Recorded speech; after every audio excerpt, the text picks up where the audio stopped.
Welcome to the Nut Gallery Review. We bring you the news on the media that's shaping your world. Welcome to episode 171, and I promise we are not professionals. We promise, absolutely. So our movie topic for tonight's podcast is But of course, he's Jason Schulte and I'm Sean McFadden. Yeah, if you really care. We are off the rails already. This is just that's how great. we start. Yeah. Anyways, the movie news for this month is Roland Emmerich has started filming his next disaster movie. If you don't recognize the name, he did Independence Day 2, and some other films like The Patriot. Anyways, his movie disaster movie that might be a movie disaster is called Moonfall. So apparently the moon is going to fall on Earth, based on the title and the little snippet they gave in the art when they were talking about it. So the moon's going to fall on the Earth, huh? Yeah, that's going to screw us up regardless. Yeah, catastrophic, I'm sure. Okay. And then we might have 3 moons or something out of it when the Earth shattered. I have no idea what they're going to do with that. Doesn't seem like it can have a good ending. So November actually has a few movies coming out. Ooh, what do we got? November 6th, we have Let Him Go. It's rated R. It stars Kevin Costner and Diane Lane. Okay. Following the loss of their son, retired Sheriff George Blackledge and his wife Margaret leave their Montana ranch to rescue their young grandson from the clutches of a dangerous family living off the grid in the Dakotas, headed by matriarch Blanche Weeboy. When they discover the Weeboys have no intention of letting the child go, George and Margaret are left with no choice but to fight for their family. It's based on a novel by the same name. You know, and at one point, a Kevin Costner movie would have caught my attention, but it doesn't work anymore. November 13th is Freaky. Stars Vince Vaughn. It's not going to be what you think. It's kind of another weird one for, like, really Vince Vaughn is taking this role? Wait, this is the one of, like, the serial killer that takes the girl's body, pretty much? They swap bodies? That I don't know about. The bumper is 17-year-old Miley Kessler is trying to survive the bloodthirsty halls of Blissfield High and the cruelty of the popular crowd. But when she becomes the newest target of the Butcher, her town's infamous serial killer, her senior year becomes the least of her worries. If it's the same one I saw, and it did have Vince Vaughn in it, so I'm thinking it is. It's literally like the body swap thing, where she's in his body and he's in hers. Yeah, they didn't show any indication of that, so that might be a weird twist on Freaky. Clifford the Big Red Dog on November 13th. Live action or animated? It's going to be a hybrid, so live action with some CG. Okay. Based on the children's book by author and illustrator Norman Bridwell. If you don't know who Clifford the Big Red Dog is, a young girl named Emily discovers a small red puppy who magically becomes a gigantic dog. The significant growth of the dog attracts the attention and interest of a genetics company. Emily and her uncle Casey have to fight the forces of greed as they go on the run across New York City. Along the way, Clifford affects the lives of everyone around him and teaches Emily and her uncle the true meaning of acceptance and unconditional love. I mean, I get that you're not going to be able to pull a movie out of like a 20-page book, but like it was just kind of accepted in all of the books. Like, yep, he's the big red dog. He's here to help. And there was no greedy corporation trying to jump in. But okay, we need something in there. So go on. It kind of makes me think of the Inspector Gadget movies that they recently had done, where it's just kind of like gone in a weird direction. Yeah. It also reminds me of the Chipmunks movies. Yeah. Okay. So November 20th is Vanguard, stars Jackie Chan. A covert secret company, Vanguard, is the last hope of survival for an accountant after he is targeted by the world's deadliest mercenary organization. I do like Jackie Chan movies, so that's usually a good sell for me. His last one, The Foreigner, was actually like holy crap, fantastically good. It wasn't his normal like kind of goofy kung fu. It was him just drama acting his pants off. It was crazy. Yeah, I'm curious what he does with this as he becomes a little less action focused to see if he can still create a good film. Moving on to November 25th, The Croods, A New Age. It's PG. The Croods have survived their fair share of dangers and disasters, from fanged prehistoric beasts to watching their daughter get heart eyes over a new boyfriend. But now they face something that will shake their pack to its core and make them reconsider everything they hold true: another family. The first one was entertaining enough. I won't say that it was any kind of cinematic masterpiece or anything, but it was entertaining, especially with Nicolas Cage leaning into his role as the outdated dad. That was kind of funny. Also, November 25th is Voyagers. It stars Colin Farrell and Tay Sheridan. Sci-fi thriller about 30 children who are sent on a multi-generational mission to populate a new planet. Oh, and what's this one called? Voyagers? Yes. That sounds interesting. Yeah, something that potentially was done not all that long ago. With what? Uh, Passengers? yeah, similar That, story. I mean, that was everyone was frozen and they woke up there, but Yeah, so this will be about their journey, I guess, and multi-generational journey on top of that. So you could live your entire life on a ship on its way to a new planet. yeah, I don't think we've done too many of those. No, So, it's been done a few times though in different media, such as books and well, yeah. things. But yeah, so we'll see how that comes out. And then finally, wrapping up November is Happiest Season. On November 25th, stars Kristen Stewart and Mackenzie Davis. The story of a young woman whose plans to propose to her girlfriend while at her family's annual holiday party is upended when she discovers her partner hasn't come out to her conservative parents. That would that would be a stumbling block there. So that's November. It's still kind of hard to pick a top three with the 7 movies coming out. Yeah. The most interesting one you listed there is Voyager, so that sounds kind of cool. And I'll probably go see the Croods just because I have a particular child in the house yet that would still appreciate that. So yeah. He's already been talking about wanting to go. So it's probably your safest bet movie. Absolutely.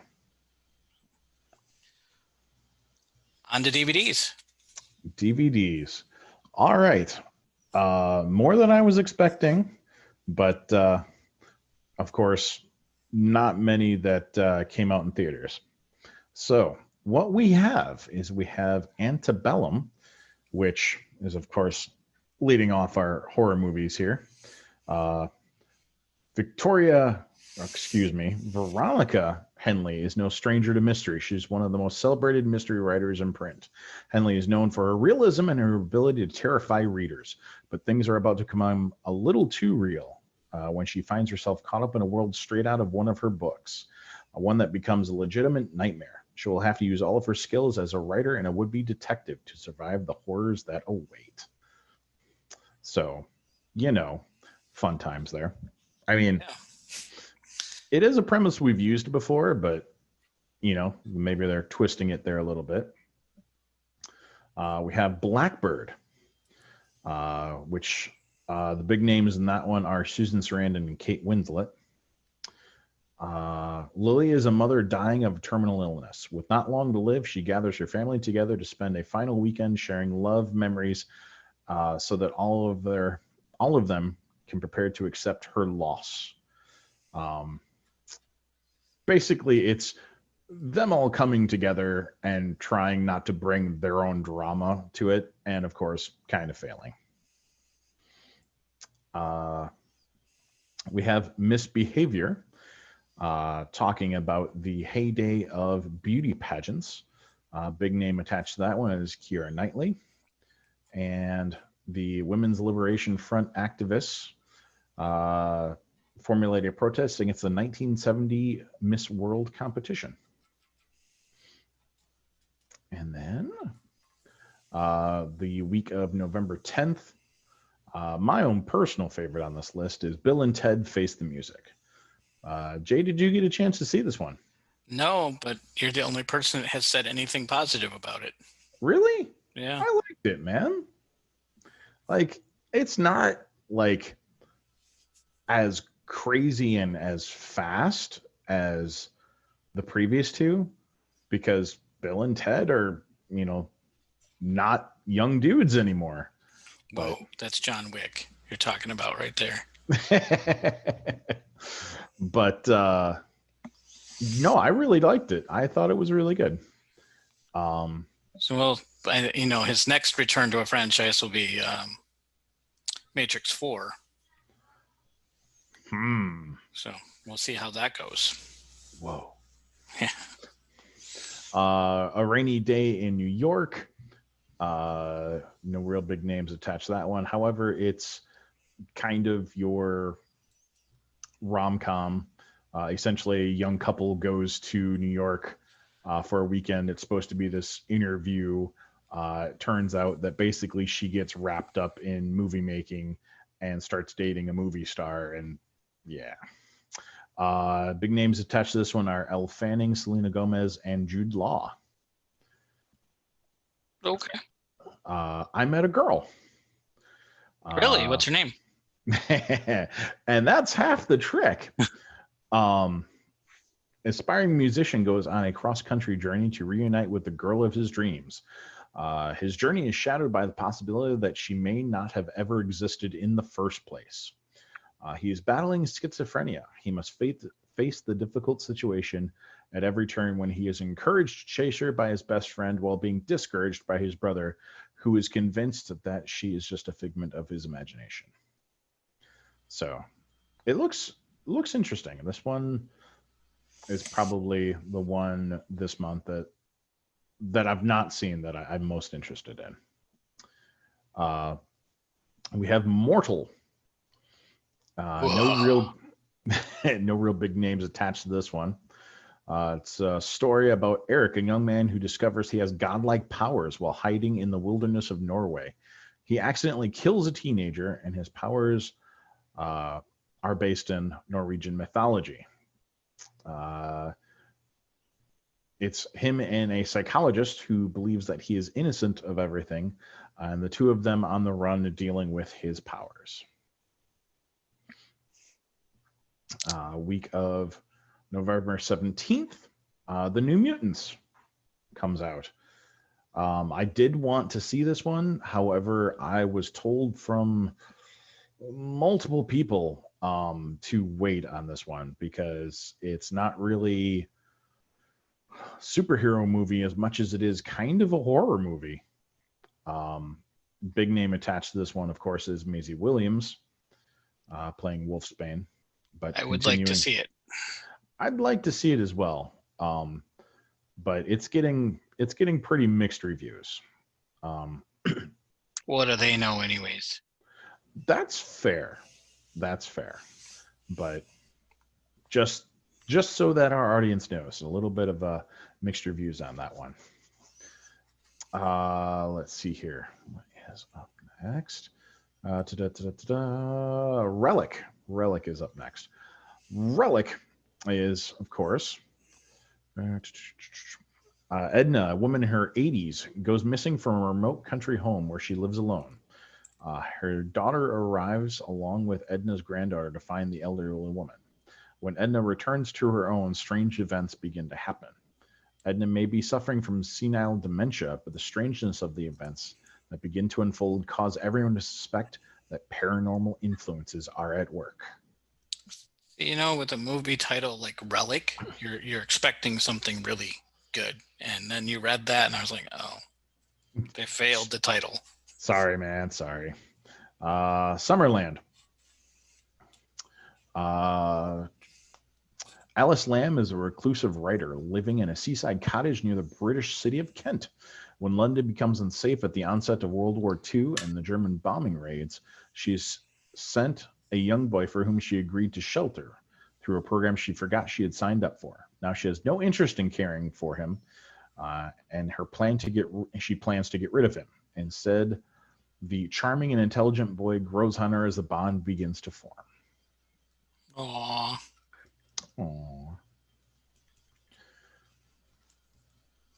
And Paydirt. Paydirt with Val Kilmer in it.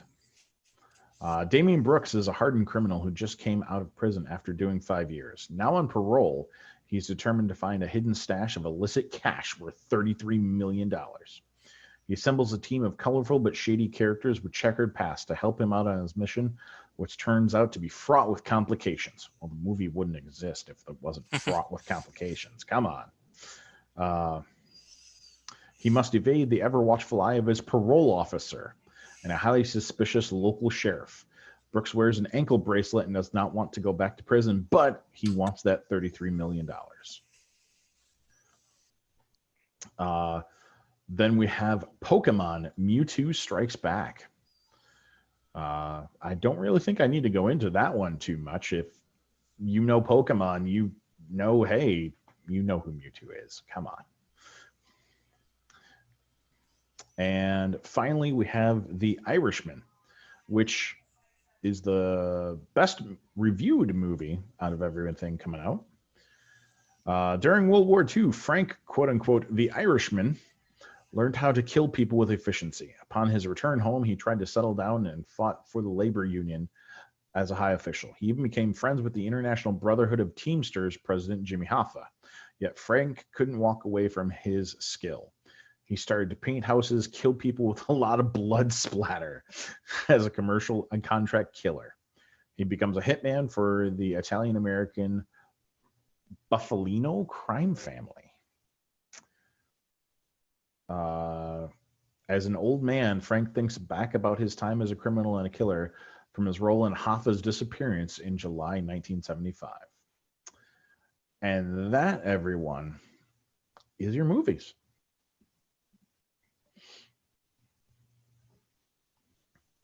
Jay, we've lost your audio. I think for me, Irishman is the my top pick there. It was recognized, either nominated for a bunch of awards or won some. I don't remember for sure which. It did review the best there. It does look interesting, though. I will tell people I enjoyed Bill and Ted, and if you enjoyed the first two, to check it out. Video games, you're up again. I am up again. First off, just the big news, of course, the Xbox Series S and X released on November 10th, getting a 2-day jump head start on the PS5, which releases on November 12th. I was just looking at the Xbox. The Series S is $299, which is very reasonable for a new system. That it is. And then the X is $499. The X has a little bit more processing power, bigger hard drive, more RAM. So I guess it really depends on how long you plan on playing that system.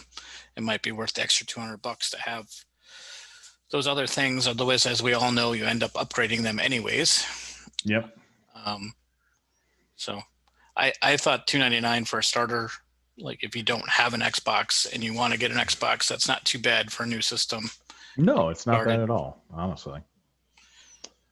All right. So I did not include the launch lists in here with our podcast, because honestly, they have a bunch of old games that pretty much they're bringing to the new system with them. So they're already existing games. Not going to go over them. If they are a new game, I'll go ahead and cover them. There is a rather healthy list, though. So, well, it's not as bad as I thought. I'll go through them real quickly here. We have YesterMorrow, pretty much coming out for all the current systems. We have Dirt 5, which is coming out for current systems and will be coming out on the new systems as well. Need for Speed Hot Pursuit Remastered, once again on everything that is currently out and again on the new systems. Paw Patrol Mighty Pups Save Adventure Bay. I'm so glad you put that on the list, because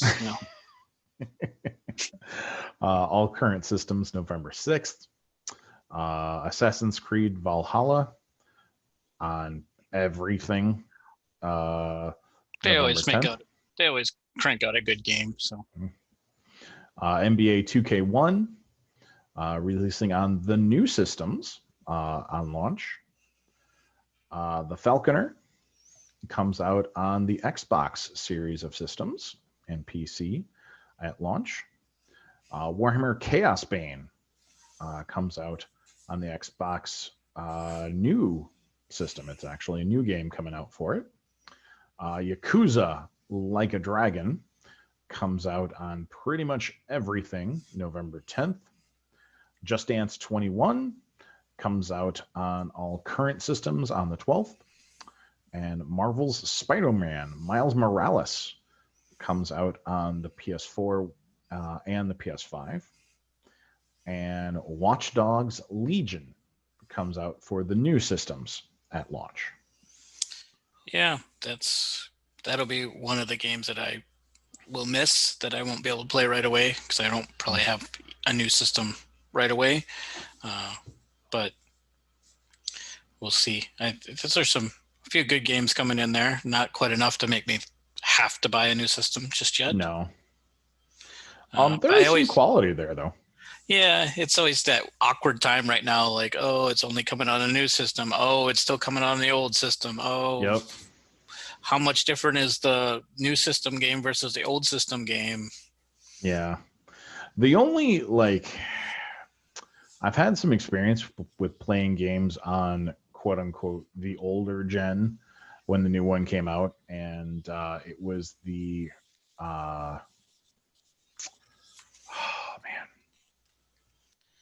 anyway, I can't think of the exact name of it right now. I can name one. So I played The Matrix when it came out. It came out on a PS2 and Xbox, I think the original Xbox, and the game was different. You could. Oh. They added things into the Xbox version that was not in the PS2 version. So that gotcha. Was kind of interesting.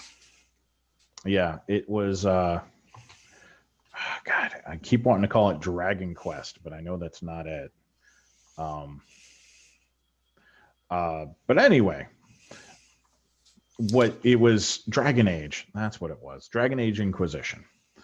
When I played it on the previous system, it was very clunky and very buggy, and things were all over the place. It was one of those ones that was clear that they had built it for the new system and they kind of ported it down, and it did not run well on the previous system. In fact, a series that I loved very much, I did not play that game simply because I bought it for the system I had, and pretty much felt like I kind of got a little bit of a slap in the face on that one. But yeah, there's a couple of, stragglers coming out later in the month, but really nothing worth mentioning. So that is your video game list, everyone. Movie Classic was also you this month. Movie Classic was my pick. I decided that since we are doing this in October, a couple of days before good old Halloween, we should cover we should cover a Halloween type movie. And so I decided on Bram Stoker's Dracula. Though there's no guarantee that this will be released before Halloween, so Yeah, fair enough. your Uh, logic is failing. no, my logic is still good. We watched it the month of October. That's good enough for me. Um, so Bram Stoker's Dracula was a movie that, man, was that a 97 release? But anyway, came out and I remember enjoying it, though I didn't remember a whole lot of it since it'd been so long since I had seen it. So, and 1992 is the release. So it'd been cheapers. It'd been almost 30 years since I've seen this. So I figured, what the heck? Let's go ahead and do this. And I remember enjoying it quite well. The casting, I thought, was quite superb, especially Gary Oldman as, of course, Dracula himself. Kind of going back and forth with the makeup to look older and younger, and just the looks that he has there. The story itself is, I mean, you'll forgive the phrase, but very gothic. It's pretty much where the phrase kind of comes from. And it's throughout the movie, it has that kind of that very feel to it. But going into the story, Dracula he's a knight for this order to pretty much protect the church. And when he goes out and protects the church and comes back and finds his bride dead, he pretty much denounces the church in a rather outspoken way, and then is then cursed to live as he is, as Dracula. And then he, years later, basically encounters this woman that looks identical to his former bride, and he believes that it's basically her reincarnated. Fair enough, a sum up? Sure. Yeah. All right. What'd you think, Jay? Well, haven't quite mentioned yet that it's directed by Francis Ford Coppola. I had not, no. So that's probably pretty important to notice or to note. I would agree that Gary Oldman as Dracula was really good. Anthony Hopkins plays Van Helsing, which was kind of weird. I agree that it was weird, but I liked the fact that it wasn't the, young and in his prime Van Helsing that we have seen in stories. It was, kind of a weathered Van Helsing, kind of on his waning years there. Yeah. Yeah. I mean, the portrayal was fine. It was just kind of they snuck in another cast member of pretty prominence, and then it was kind of a bit role. So it was fine. I think you kind of mentioned the settings. The settings are really, really cool and awesome. From the mansion to the castle to just the streets of the area. Yeah, they almost have, kind of a life of their own. They are setting the tone of the movie without doing anything and just kind of exuding. I personally don't think it aged quite as well. I remember enjoying it more when it came out than I think I did this watch. And I probably hadn't watched it either in 20 some years. So it had been a while. I'd forgotten how much nudity is in this film, because there's a fair amount. It did catch me off guard as well. I was like, oh, right. Yeah, so that was, I only really remembered the bride of Dracula. I don't know what you call them. They're incubi. The brides. Yeah, the three of them. Yeah, I only really remembered that scene. And then there's like a pretty, I don't know, graphic Wolfman like scene that I was like, oh, I forgot that even existed. Yeah. But so that took me a little bit by surprise because I just had forgotten that was there. Otherwise, yeah, I think it's a good retelling of Dracula. Does pretty good justice to the novel. I remember after watching this, then I went and read the novel, and I was pretty happy with that.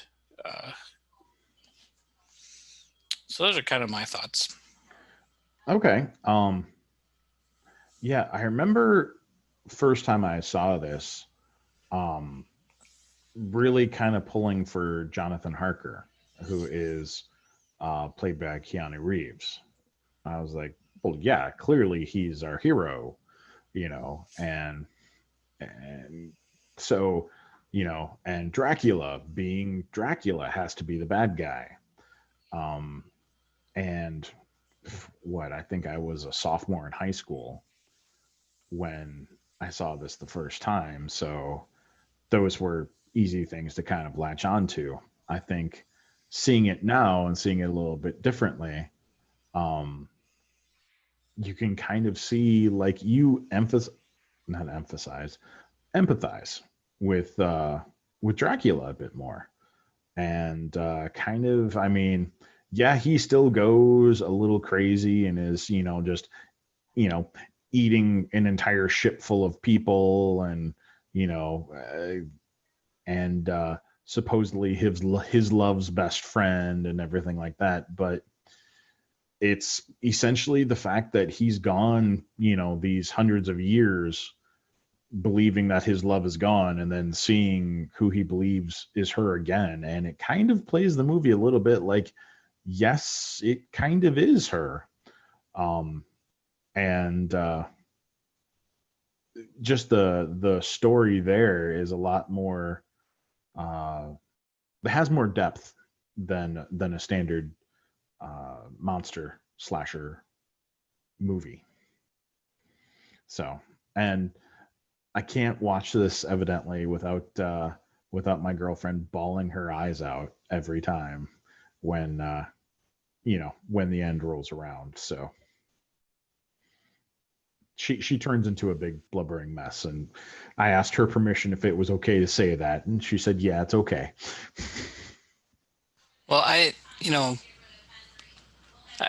there's a scene with Dracula where he's shaving Harker, and he cuts him and nicks him, and there's blood on the blade, and he Yeah. walks away. And I mean, it was just like this. That was like such a crazy scene. It really kind of set the stage of who he really was at that point. Yeah. And it was almost like they zoomed in just perfect and captured that moment. And so that one really stands out. I remember that from before. It's a pretty well known scene. But yeah, there's that scene. I was a little confused on why he like presents as a wolfman sometimes. Like he kind of changes his transformation. I wasn't quite following that story quite as well. Yeah. I'm like, is that like someone he sent, or what is that? And then I'm like, oh, that's him. Yeah.